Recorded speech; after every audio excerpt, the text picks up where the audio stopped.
Welcome to Tenor Tech, where I solve the problems you didn't even know you had. You begin by locking in prerequisites and taking the first actionable steps now. Identify scope and who can make decisions. This prevents delays. Once done, convene a rapid response team of 3-7 members and assign roles so responsibilities are clear. Make sure to secure primary and backup communication channels, phone tree, email, and one redundant platform, so information flows even if systems fail. You want momentum. Set a 24-hour checklist and start the first assessment immediately to drive next actions. You now execute the complex middle steps. Conduct a structured risk assessment using a likelihood times impact matrix to translate problems into priorities. Once done, create parallel 48-hour and 7-day action plans so urgent fixes and stabilization work proceed together.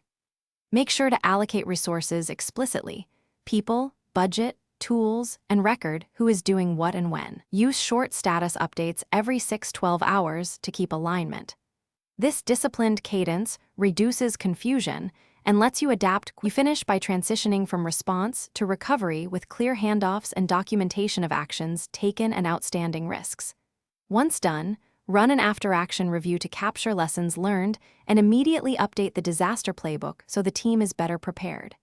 Make sure responsibilities shift to operations with a brief but complete package: status, residual risks, and next steps. If things go wrong, isolate the failure. Perform a controlled rollback or escalate to the authority designated.